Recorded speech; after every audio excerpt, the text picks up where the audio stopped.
이것들을 피하고 의와 공동과 믿음과 사랑과 인내와 온유를 따르며 믿음에 선한 싸움을 싸우라. 영생을 취하라. 이를 위하여 내가 부르심을 받았고 많은 증인 앞에서 선한 증언을 얻었도다.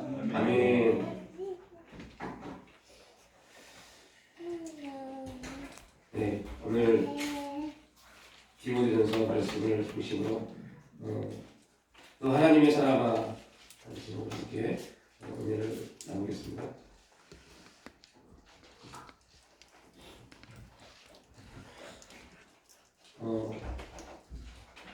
간혹 그 스포츠 경기나 이런 경기에 있어서 우리가 최고의 공격이 최선의 방어다라는 말을 합니다.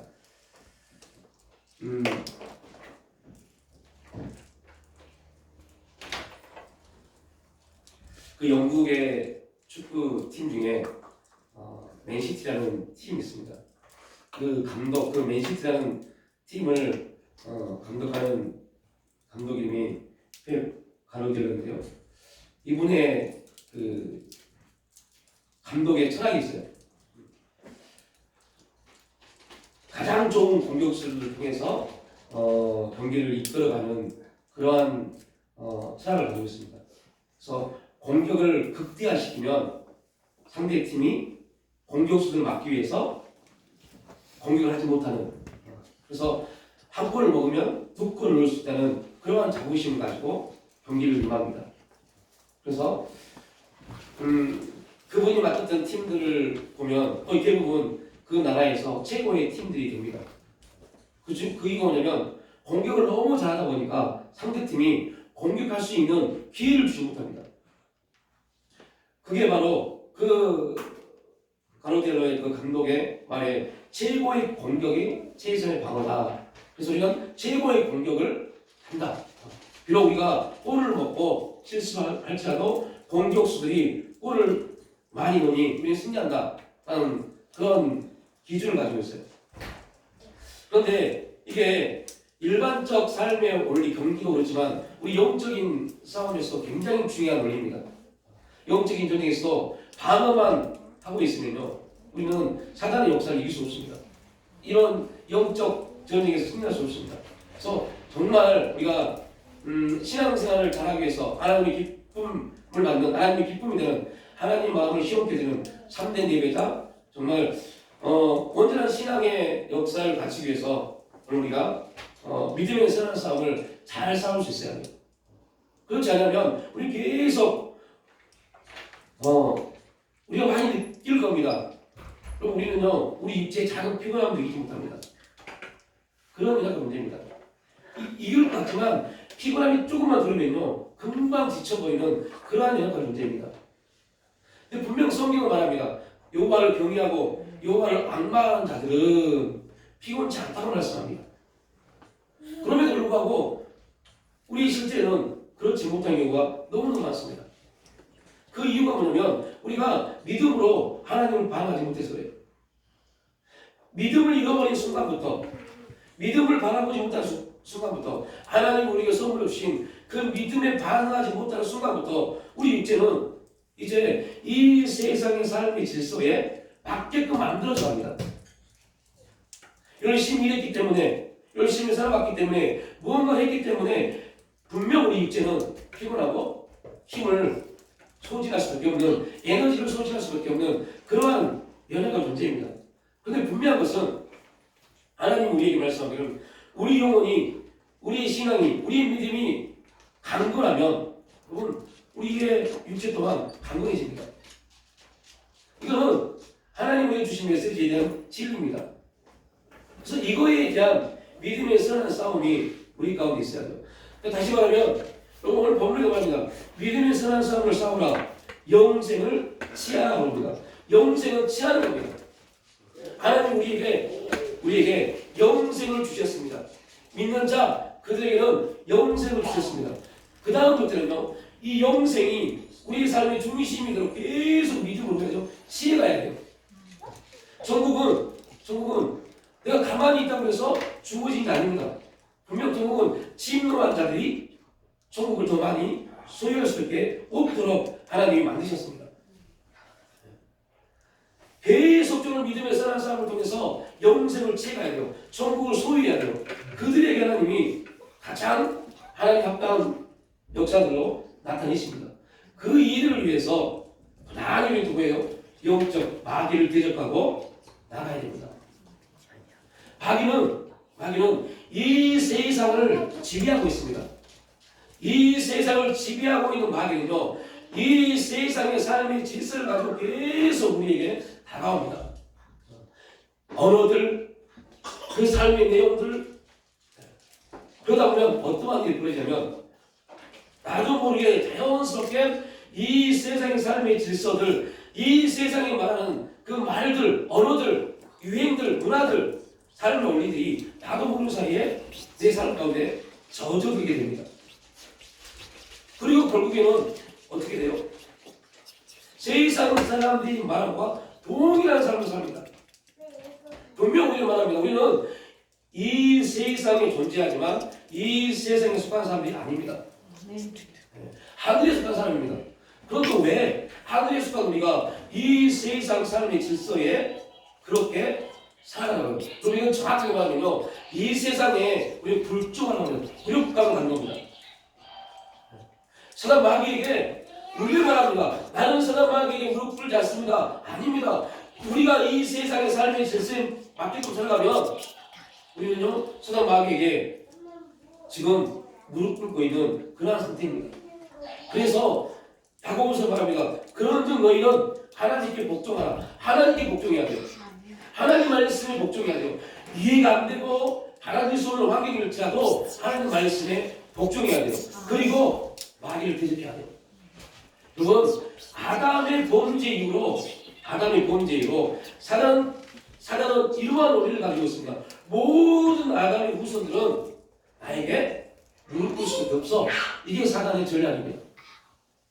그래서 아담의 후손으로 태어난 우리 모든 인간은 사단의 그 노예, 사단의 그 결박 아래 놓여 있습니다.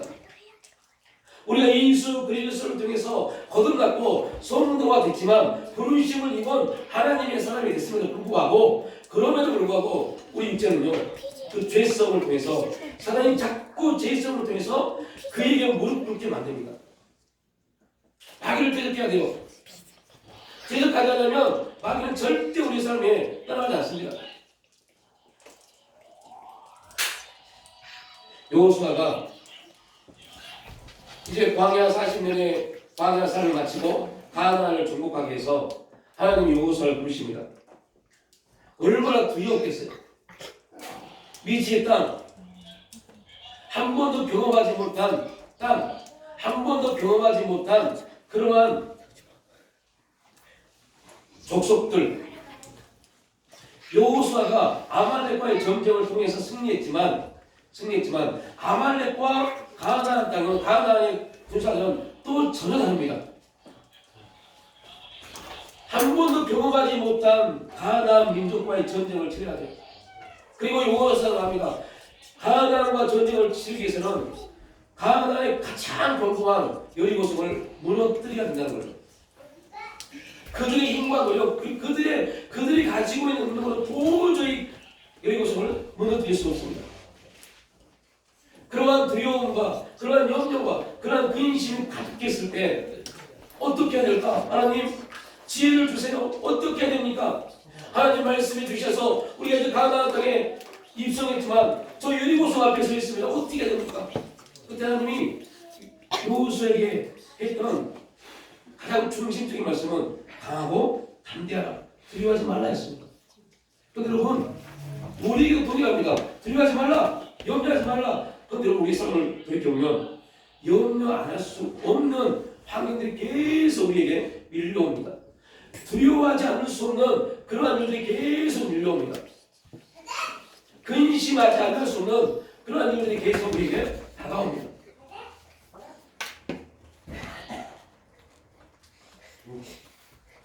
여호수아가 하나님이 강하고 담대하라, 두려워하지 말라, 내가 모세와 함께 했던 것처럼 너와 함께 했다, 이렇게 말씀을 하셨을 때 그 말씀이 여호수아에게 얼마나 큰 힘이 됐을까요? 저는 개인적인 입장에서는 그렇게 큰 힘이 되지 못했을 거라고 봅니다. 그 이유는요, 이제 여호수아가 여리고성 앞에 딱 섰을 때 군대 장관이 여호수아 앞에 딱 나옵니다.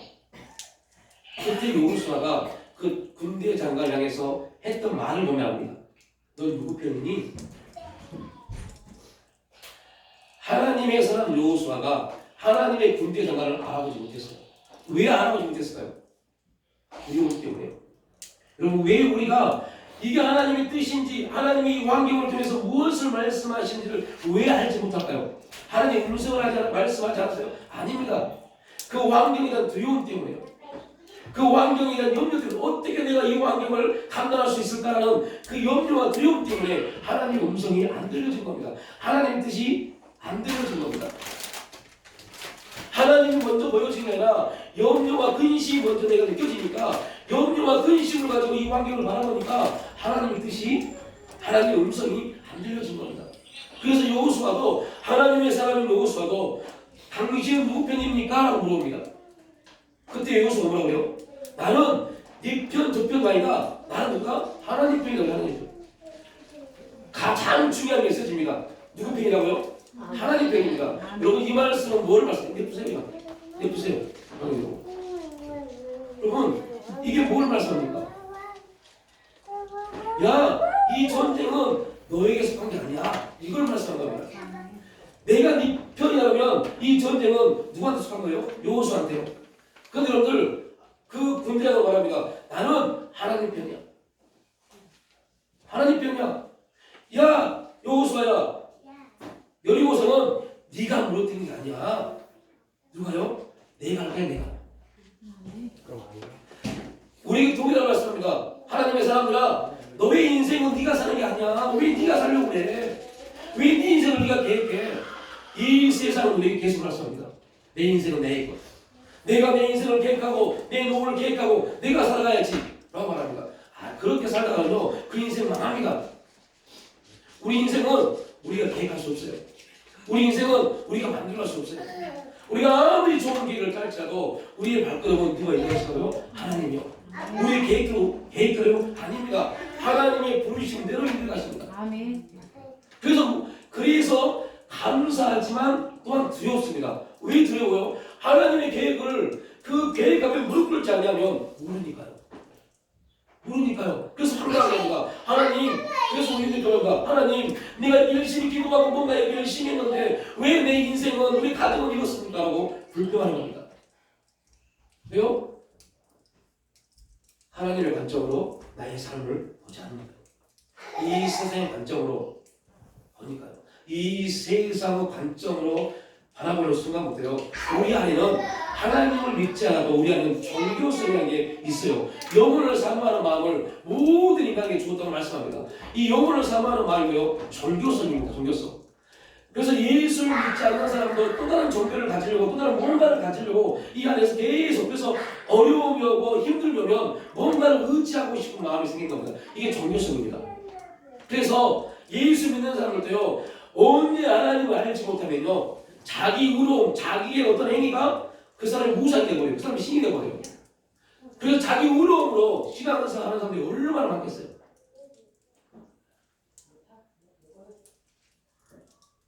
이것도 우리가 싸워서 승리할 일입니다.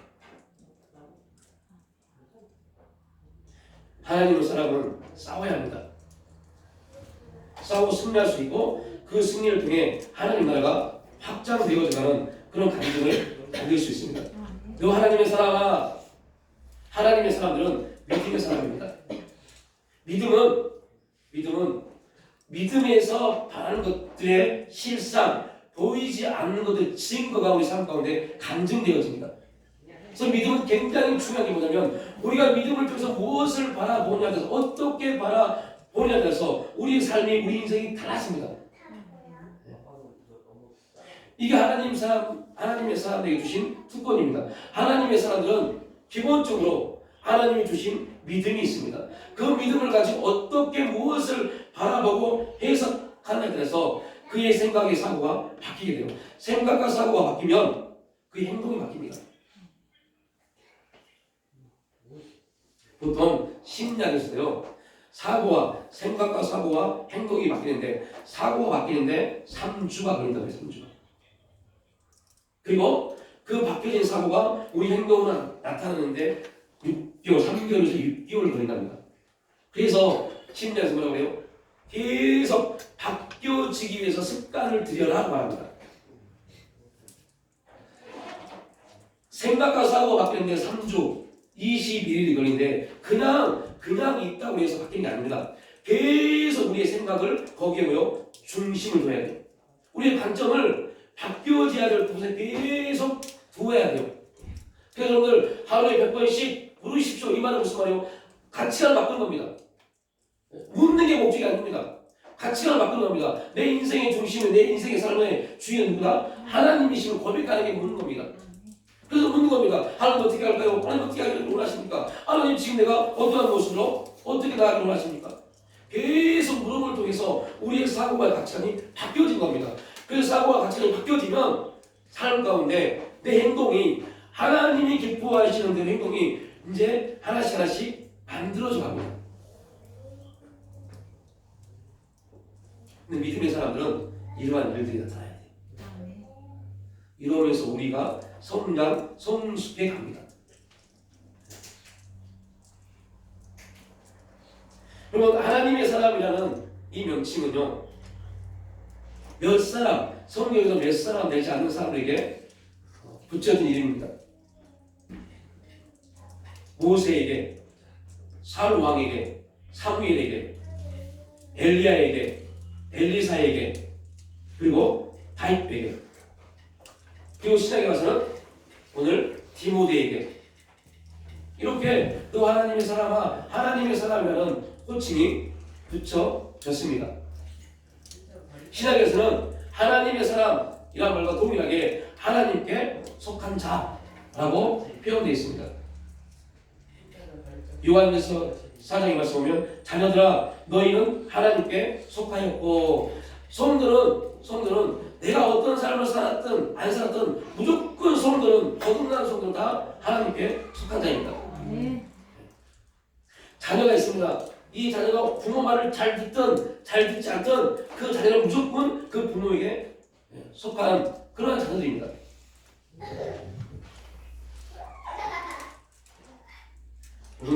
이제 그렇다면 내가 정말 하나님께 속하였고 하나님에 속한 자로서 거룩한 삶을 살고 있는지를 어떻게 알 수 있을까요? 요한복음 15장 19절 말씀입니다. 이렇게 말합니다. 너희가 세상에 속하였으면 세상이 자기의 것을 사랑할 것이라. 너희는 세상에 속한 자가 아니요 도리어 내가 너희를 세상에서 택하였기 때문에 세상이 너희를 미워하느니라. 세상에게 미움을 받고 있다면 우리는 지금 하나님께 속한 자입니다. 그러면 세상에 미움을 받고 있다는 말이 무슨 말일까요? 이거에 대한 질문이 생긴 겁니다. 도대체 세상에 미움을 받고 있다는 게 무엇일까? 그냥 이 세상에 살아가면서 고난받은 것일까? 아닙니다. 고난받는 것 자체가 세상에 미움받는 게 아닙니다. 뭐로 인해서요? 예수 믿는 것 때문에 고난받는 겁니다. 예수 믿는 것 때문에 손해보고, 예수 믿는 것 때문에 힘들고, 예수 믿는 것 때문에 관계가 끊어지고, 예수 믿는 것 때문에 아픔이 오고, 예수 믿는 것 때문에 이게 세상에 속하지 않는 사람들의 모습입니다. 우리가 인간적인 방법으로 좋은 관계를 맺으려고요? 정말 말씀입니다. 안 됩니다. 세상과 아무리 좋은 관계를 맺어보려고 세상에 맞는 이 세상이 말하고 있는 삶의 원리대로 살려고 아무리 발버둥 쳐봤자 우리 삶은 그렇게 살아지 못합니다. 왜요? 이 세상을 지배하는 이 세상의 주인은 사단 마귀입니다. 근데 사단 마귀에 대해서 예수님은 요한복음에서 뭐라고 평가해요? 거짓의 아비라고 말합니다. 여러분, 거짓의 아비가 우리에게 계속 거짓말을 말합니다. 너 열심히 돈 벌면, 열심히 살면 너 잘 살 수 있어라. 이렇게 거짓말합니다. 그런데 우리는 그 말이 진짜처럼 느껴집니다. 진짜처럼 들려집니다. 여러분 이 세상에서요 돈을 많이 벌고 잘 살고 싶죠? 그러면요 부정, 부패를 저질러야 돼요. 반드시 부정, 부패를 저질러야 돼요. 잘못된 행동을 해야 돼요. 하나님 보시기에 기뻐하지 않는 일을 반드시 해야 돼요. 그래야만 이 세상에서는요 많은 돈을 벌 수 있습니다. 이게 성경이 우리에게 증거하는 말입니다. 그러면 그리스도인들은 부자로 살면 안 됩니까? 아닙니다. 그리스도 예수 안에서 그의 나라와 그의 일을 구하면 이방인들이 구하는 모든 것들은 보너스로 주신다고 했어요. 이 진리 가운데 있지 않으면, 이 말씀이 우리를 움직이지 않으면 우리는 거짓의 아비 사단 마귀가 말하는 그 거짓말에 속아서 그것이 진짜가 되어버리는, 정말 여러분 말도 안 되는 일을 살아가니까요. 요즘 여러분 세상을 보십시오. 거짓 소문들이 진짜가 되는 일들이 얼마나 많습니까? 이게 사단 마귀가 하는 짓거리입니다. 그런데 신앙인들도요 진리 안에 있지 못하면 그 거짓말들이, 거짓잡이 사단 마귀가 말씀을 거짓말로 잠깐 들어서 우리에게 접근해 온다. 말씀으로 접근해 오니까 그 말씀인 것처럼 착각해 버립니다. 하와야 정말 선악을 알게 하면 신과 열매를 먹지 말라고 하더냐. 이 열매를 먹으면 어떻게 되는데? 했더니 하와가 반드시 죽어야 된다, 반드시 죽는다고 했는데 정령 죽을 가노라 의문점을 쫙 제시합니다. 그랬더니 사단 마귀가 뭐라고 그래요? 안 죽어 그래요. 안 죽어. 안 죽어. 거짓이잖아요. 거짓말은 거기서부터 출발했습니다. 너 안 죽어. 세상은 말한다니까요. 야, 교회 그렇게 열심히 다닌다고, 그렇게 열심히 기도하고 예배 드린다고, 아니 헌금 돈을 줘가면서 예배를 드리고 그러는데 네 인생이 뭐니? 너 그거 잘못된 거야 라고 말합니다. 세상은. 그런데 내가 생각해보니 하가 사단의 음성을 딱 듣고 보니 뭐라고요? 먹음직스럽고 고함직스럽고 탐스럽기가 하다. 사단이 말합니다. 야, 그렇게 열심히 할 필요 없어. 너 먹고 사는데 네 노후 대책, 네 자녀들을 위해서 너 먼저 열심히 살아야지. 그렇네. 맞네. 이 내용이 우리를 지배하기 시작합니다. 하나님 말씀합니다. 아니야. 그게 아니라니까. 하나님은 사단처럼 강하게 우리에게 말씀하셨습니다. 왜요? 인격적인 분이시기 때문에. 아니야. 말씀이 너에게 뭐라고 말하니? 라고 다가옵니다. 그런데 여러분들, 우리는요, 우리의 지혜성의 특징이 하나 있어요. 강하게 메시지를 던지지 않으면 그것을 받아들이려고 하지 않습니다. 강한 메시지가 더 끌리는 게 죄의성의 특징입니다. 근데 하나님은 강하게 말씀하지 않습니다. 율법의 완성자라고 했던 세리와는 강하게 말씀을 선포했어요. 강하게 여기를 외쳤어요. 근데 예수님은요 부드럽게, 온유하게, 야, 나 십자가 질게. 그건 하나님이 아무런 능력도 없는 것처럼, 아무런 힘도 없는 것처럼, 아무런 권세도 없는 것처럼 나 십자가 질게. 이게 말입니까? 근데 그걸 그렇게 하셨어요. 자기를 비워 조용히 영적을 가셨다. 죽기까지 복종하셨다고 말합니다. 이게 그리스도인들에게 주어진 능력입니다. 그게 무슨 능력입니까? 라고 말할 수 있어요. 그렇게 우리를 그렇게 낮추시면 누가 우리를 높이시나요? 하나님이요. 그러한 간증이 있기를 축복합니다. 아멘. 이 말씀 우리의 강되기를 축복합니다. 아멘. 낮아져야 돼요. 무조건 낮아져야 돼요. 하나님 말씀하시면 이해가 되지 않고 손해가 될 것 같고 정말로 나에게 아무런 유익도 되지 않을 것 같지만 그럼에도 불구하고 행하셔야 돼요. 움직이셔야 돼요. 내가 하나님께 속한 자인가 아닌가, 이거는요 어떻게 할 수 있냐면요, 그러면 4페이지 글을 보면 밑줄을 쫙 끊으십시오. 제 밑에 두 줄로 되어 있습니다. 시작. 오늘 나에게 있어서 예수 그리스도가 어떤 분이신가에 따라 나의 소속과 신분을 결정됩니다. 보통 신분이 결정됩니다. 오늘 여러분에게 예수 그리스도가 어떤 분이십니까? 오늘 저에게는 예수 그리스도가 제 삶의 주인이십니다. 우리 신분이 이렇게 결정됩니다. 어제 제가 하나님 저에게 이런 감동을 주셨어요. 그리고 저도 하나님 앞에 지금 제 마음이 힘들어서 제 생각이 힘들어서 주님 오늘 12시 반에 주 앞에 무릎 꿇어 이 제 힘든 마음을 주 앞에 토로하면서 기도하겠습니다 라고 약속을 했어요. 그런데 깜빡 그걸 약속하고 잃어버리고 너무 피곤해서 12시 넘어서 잠이 드는 것 같아요. 어떤 일이 있었냐면요, 저는 모기가 물려도요 별로 감각이 없어요. 근데 막 모기가 제 발과 손을 물었는데 너무 아파요. 너무 아파서 새벽에 일어나서 불을 켰어요. 그래서 3시 반이었어요. 불을 켜서 모기를 잡으려고 모기채를 딱 들었는데요, 그때 제 마음과 내 하나님 말씀하셨어요. 야, 너 12시 반에 나와 만나자 약속했는데 나는 그때 그 자리에 나왔는데 너 왜 있니?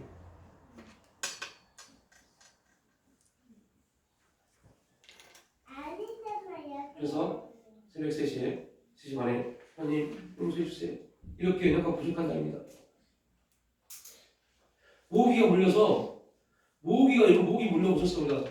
얼마나 따갑고 아프다니까요. 너무 아파서 막 일어나서 너무 아파서 와 아프다 하면서 왜 아팠을까요? 그냥 가려웠으면요 그냥 다 버렸을 텐데 하나님이 어떻게든 약속을 지키게 하더라고요. 그래서 그 자리에 3시 반에 일어나서 하나님의 은혜가 바로 이겁니다. 너 나와 약속했지. 우리는 약속을 못 지킵니다. 어떻게 하나님은 우리를 받아요? 약속의 자리에 나오도록 하기 위해서.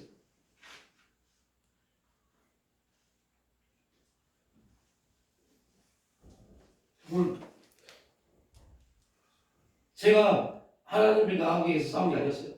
하나님이 저를 하나님 앞에 나오도록 하나님이 싸우셨어요. 그 하나님이 12시 반부터 3시 반까지 싸우신 겁니다. 뭐 하더요? 나를 부르시려고요. 약속이 있기 때문에. 그렇다고 해서 뭐 엄청난 은혜가 임하고 기도가 그것도 아닙니다. 너무 피곤하니까 주님 이거 왜 해놓으셨어요? 그렇게 30분 동안 주님 부르고 그냥 갔어요.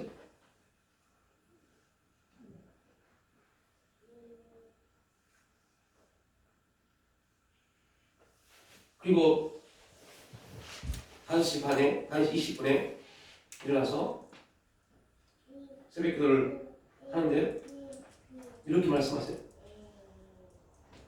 제가 약속을 지킨 게 아닙니다. 그런데 이렇게 말씀하세요. 약속을 지켜줘서 고맙다. 약속을 지켜줘서 고맙다. 제가 약속을 지킨 이유가 있어요.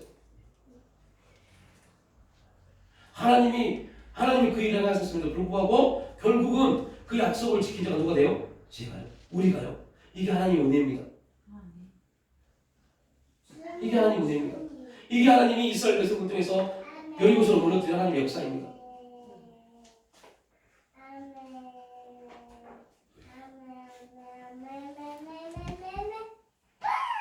베드로는 복음을 인하여 핍박받는 로마 교회 성도들에게 이렇게 말합니다. 너가 누구냐? 너희들이 어떠한 존재이냐? 어떠한 정체성을 가지고 있느냐? 그냥 읽어보면 시작. 너희는 택하신 족속이요 왕같은 제사장들이요 거룩한 나라요 그의 소리가 된 백성이니 그의 귀한 빛에 들어가게 하신 이의 아름다운 것을 선포하고.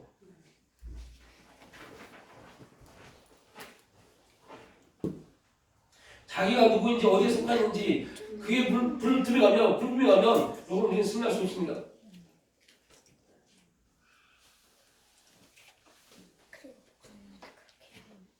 자신이 누구인지 어디에 속하는지 정확하게 할 때 미래에 대한 염려와 중요한 두려움 앞에서 승리할 수 있습니다.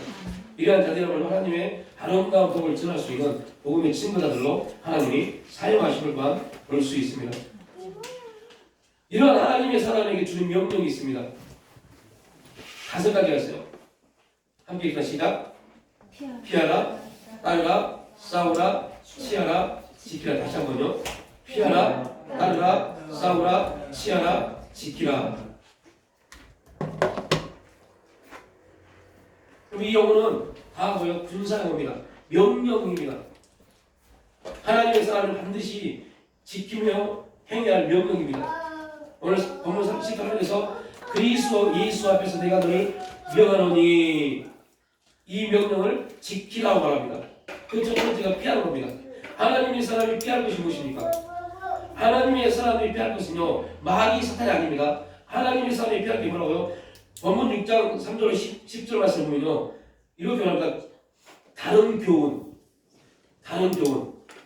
그 다음에 교만, 그 다음에 변론과 언쟁, 그 다음에 투기와 분쟁, 이거를 피하는 겁니다.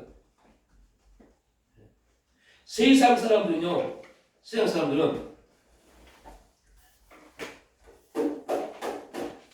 이러한 것들을 하는 것을 재미로 여깁니다. 논쟁하는 것이 그들의 재미입니다.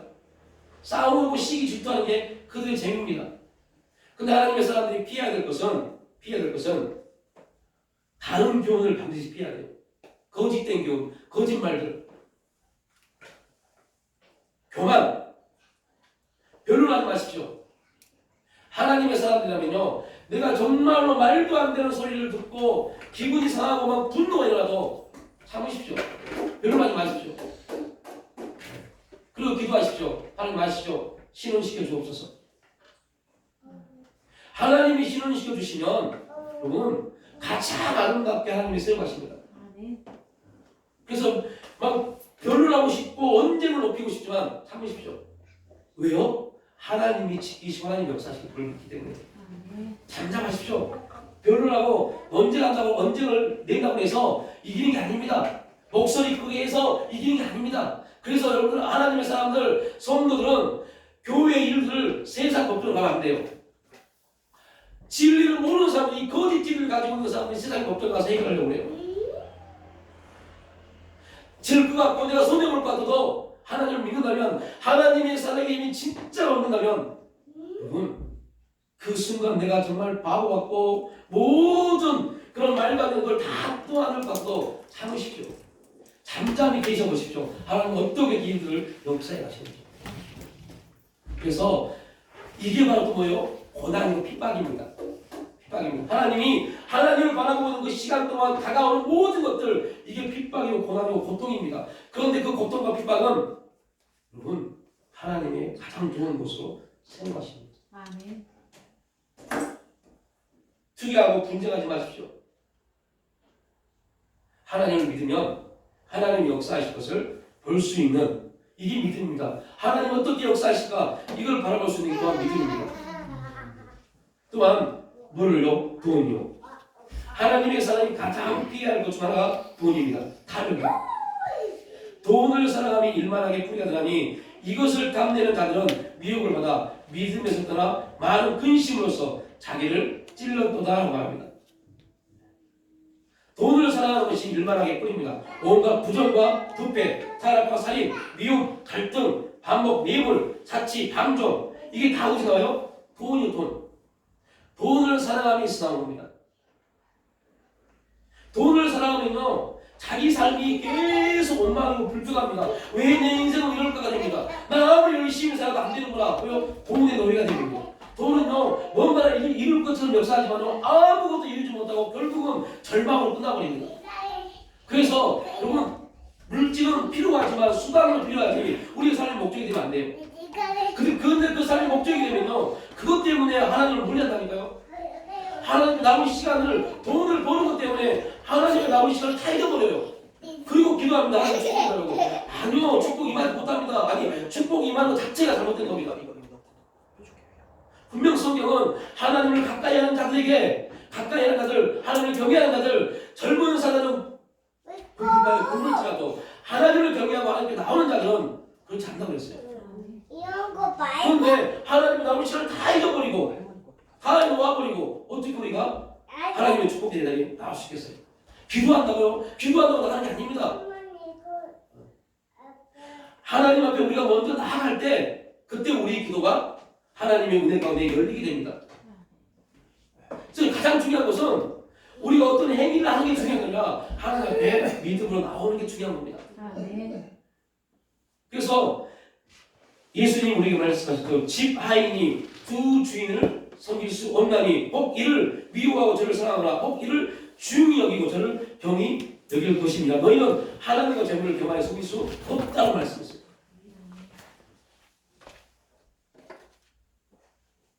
돈에 대한 탐욕은요, 우리의 눈을 멀게 합니다. 우리의 길을 둔하게 합니다. 진짜 그겁니다.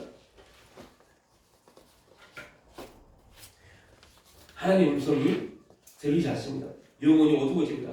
끝없는 욕심에 생각과 영혼이 묶여서 점점 그 인심과 고통에 빠지게 됩니다. 여러분, 그래서 오늘 말씀은, 하나님의 말씀은 우리를 매이게 하는 그러한 하나님의 은혜가 아닙니다. 매임이 풀리게 하는 게 말씀입니다. 복음은 매임에서 풀리게 합니다. 율법은, 행위는 우리를 계속 매이게 합니다. 오늘 바울은 9절에서 이렇게 합니다. 부활해야 하는 자들은 시험과 올무와 여러 가지 어리석고 해로운 욕심에 떨어지나니. 누가요? 부활해야 하는 자들, 부자가 되려고 하는 자들, 부자가 되려고 하는 자들. 여러분, 윤리적으로 부자가 되려고 하는 게 뭐가 잘못된 겁니까? 그래서 성경이 말합니다. 부자가 되려고 하는 자들은 시험과 올무와 여러 가지 어리석고 해로운 욕심에 떨어지나니 곧 사람으로 파멸과 멸망에 빠지는 것이다. 부자가 되려는 마음. 얼마나 무서운 말입니까? 그런데 우리는 어때요? 말씀이 임함에도 불구하고 부자가 되려고 합니다. 여러분, 부자가 되려고 하는 게 잘못된 게 아니라고 분명히 말씀드렸어요. 윤리적으로 절대 잘못된 게 아닙니다. 그런데 말씀에는 부활하는 자들은 시험과 올무와 여러 가지 어리석고 해로운 욕심에 떨어진다고 했어요. 왜요? 부자가 되려고 하면 반드시 부정, 부패, 타락이 들어오니까요. 거짓이 들어오니까요. 잘못이 들어오니까요. 하나님과 멀어져야만이 부자가 될 수 있기 때문에. 그래서 올무에 빠진 겁니다. 파멸과 멸망에 빠진 겁니다. 하나님을 가까이 보십시오. 하나님을 만나십시오. 하나님을 경외하십시오. 그러면 우리가 부자가 되고자 하는 마음에 그것을 하나님이 채우시겠어요. 우리가 채우지 못합니다. 우리 스스로 우리 노력으로 채우지 못합니다. 하나님이 채우지 않으시면, 하나님이 세우시고 하나님이 지키지 않으시면 세우는 자의 세움이 헛된 겁니다. 지키는 자의 지킴이 아무것도 안 됩니다. 여러분, 요 작은 요거 한 마리가 가로섬 전체를 다 흩어버립니다. 그 요거가 뭐예요? 탐심이에요, 탐심. 하나님 믿지 않으면 안 한 겁니다.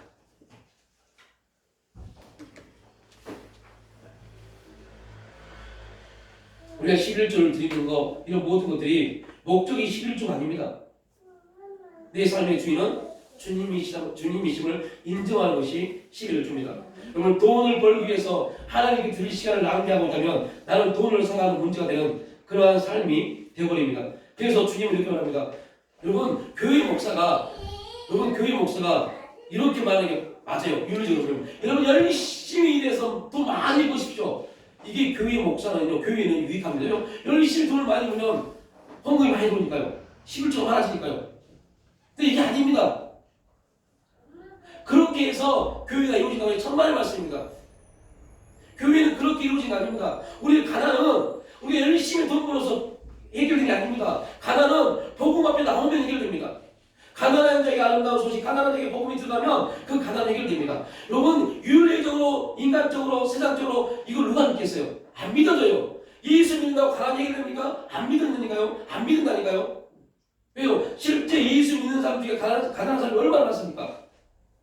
그러면 우리가 질문을 돌이켜봐야 돼요. 지금 내가 가난하다면, 우리가 가난하다면 나는 지금 복음 앞에 온전히 서지 못한 겁니다. 우리가 그걸 먼저 회개하고 나가야 돼요. 복음이 나를 지금 지배하고 있는가? 이거부터 우리 삶을 살펴봐야 돼요. 저도 그렇고 여러분도 그렇고 지금 복음 앞에 내가 서 있는가? 복음이 내 삶을 지배하고 있는가? 아니면 내 생각과 내 가치관과 내 삶을 배워서 그것이 옳은 것처럼 행하고 있는가? 예수 믿는다고 하고 복음 앞에 있다고 말하지만 결국은 내 생각대로 내 경험대로 살아가고 있지 않나? 그럼 그 인생 안에 어떻게 역사하겠어요? 예수님 말씀합니다. 또 내가 내 영혼에게 이르되 영혼아 열에 쓸던 물건을 많이 쌓아두었으니 평안히 쉬고 먹고 마시고 즐거워하자 하리라 하되 하나님은 이르되 어리석은 자여 오늘 밤 내 영혼을 도로 찾으면 내 영혼을 거둬가면 네가 준비한 것이 누구 것이 되겠느냐? 이 정도 열심히 내가 적금 들고 보험 들고 열심히 노후 대책을 위해서 열심히 했으니 이제 좀 편하게 살 수 있겠다. 그때 예수님이 말합니다. 오늘 밤 내 영혼을 도로 찾으리니 그러면 네가 네 인생을 위해서 준비해 놓은 거 그거 누구 것이겠냐?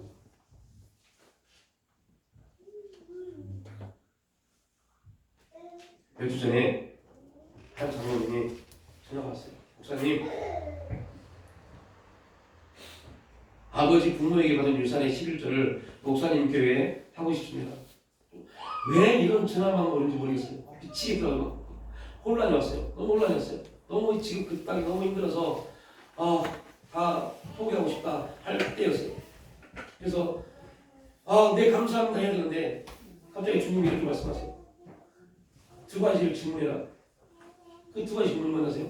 그 장로님에게 혹시 제 설교를 들어본 적 있습니까? 혹시 제가 쓴 글을 읽어본 적 있습니까?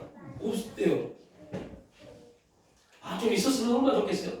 없대요. 제가 제 설교도 안 들어보고 제 글도 안 읽어보면서 왜 저에게 11조를 보내려고 합니까? 그게 물어봤어요. 그랬더니 저희 교회가 수원을 많이 하고 선교사를 많이 모으니까 동참하고 싶습니다. 제가 글을 써놨어요. 7페이지 보십시오. 하나님 제발 이러지 않았으면 좋겠어요. 받아라! 했으면 좋겠어요. 받아라. 이렇게 말씀을 하나님이 그 장로님에게 이렇게 말씀을 하셨습니다. 그 장로님 이름을 적지 않겠습니다. 우리 함께 읽어볼까요? 제가 읽어드릴게요. 장로야, 장로야, 내가 섬기는 교회에 11조나 해라. 그리고 이루는 교회는 복지단체가 아니다. 복음이 선포되는 곳이며 나를 간증하는 나의 피가 솟은 교회이다. 이렇게 말씀하셨어요. 솔직히 저는 이런 말씀 별로 좋잖아요. 왜 좋잖냐? 하나님 그냥 제가 서울했어요. 장로님도 참 무심하시지. 그냥 저한테 전화하지 말고 교회 계좌를 통장으로 보내면 얼마나 좋아. 이런 생각이 들어. 그러면 생각해요. 역시 유산을 얼마나 받았을까? 유산 1년 받아서 이렇게 해놨을 텐데 얼마나 났을까? 정말 그 시간에는요 정말 미친 줄 알았어요.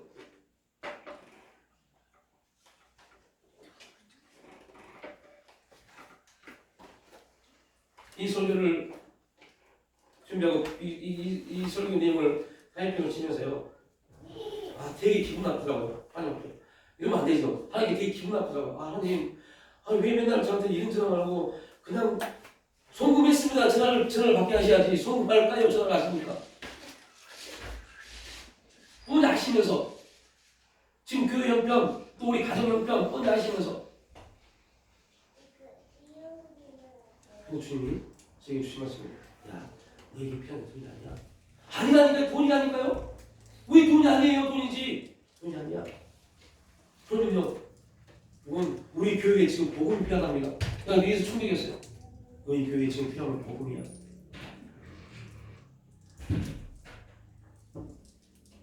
예수님이 복음이 필요합니다. 그리고 저에게 주신 것을 8페이지에 이렇게 기록해서 하나님께 속하는 사람들은 부터 쭉 함께 읽고 싶습니다. 하나님께 속하는 사람들은 돈이 있으므로 만족하고 행복한 것이 아니라 나를 위해 십자가에 달려 죽으시고 무덤에서 사망 모세를 깨뜨리시고 부활하신 예수님 때문에 만족하고 행복한 사람들입니다.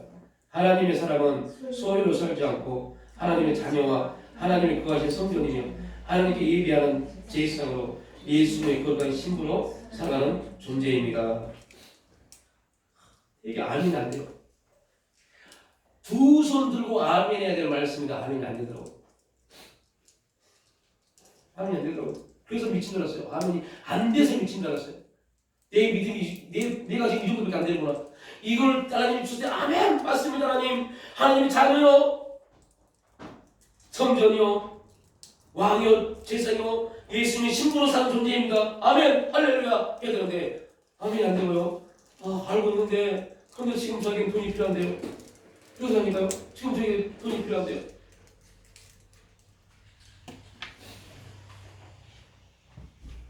사랑하는 종아, 돈이나 이 세상에 말하는 삶의 기준에 굴복하지 마라. 그의 나라와 그의 의를 구하라.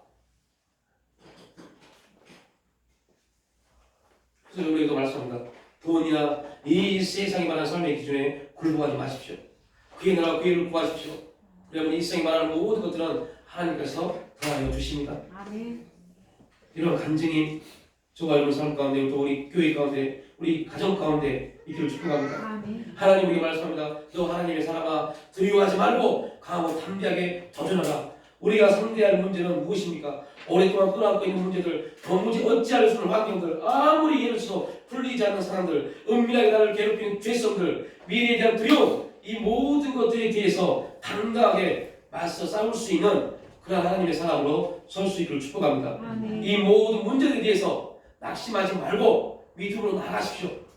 내가 비록 돈이 없을지언정, 내가 비록 능력이 없고, 내가 비록 연약한 존재일지라도 하나님이 주신 믿음으로 그 영원한 세계를 바라보고 한 발 한 발 내디딜 때 하나님은 어떤 사람이 아니라 하나님께서 친히 우리를 너 하나님의 사람으로 부르고 계시다는 것, 이 사실을 꼭 기억하십시오. 여러분,